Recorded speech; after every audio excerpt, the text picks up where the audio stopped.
interview inside the Kremlin, where I pressed him on accusations he has ordered assassinations of his adversaries. The late John McCain in Congress called you a killer. When President Trump was told that you are a killer, he didn't deny it. When President Biden was asked whether he believes you are a killer, he said, I do. Mr. President, are you a killer? Over my tenure, I've gotten used to attacks from all kinds of angles and from all kinds of areas under all kinds of pretext and reasons, and of different caliber and fierceness, and none of it surprises me. So as far as harsh rhetoric, I think that this is an expression of overall U.S. culture. Of course, in Hollywood, there are some underlying deep things in Hollywood, Macho, which can be treated as cinematic art, but that is part of U.S. political culture where it's considered normal.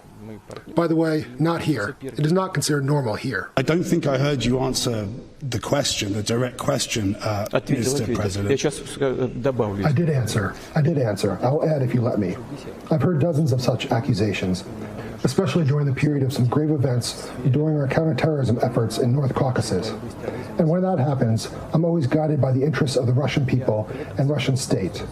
And sentiments in terms of who calls somebody whom what kind of labels, this is not something I worry about in the least. Let me give you some names. Anna Politkovskaya, shot dead. Alexander Litvinenko, poisoned by polonium.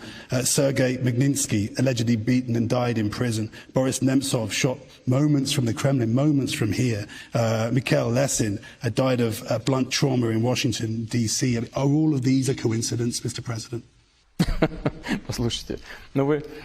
Look, I don't want to come across as being rude, but this looks like some kind of indigestion, except that it's verbal indigestion.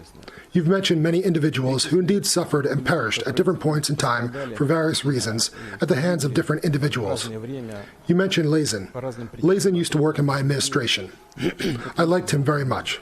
He died, he perished, or died in the United States. I regret to this day that he is not with us. In my opinion, he is a very decent, very good person.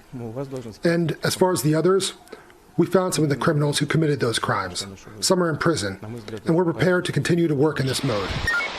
But today, reports that Russia is offering to supply Iran with satellite technology that would help it target the US military in the region. President Putin denying those claims.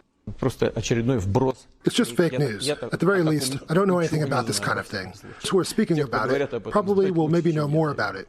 It's just nonsense garbage.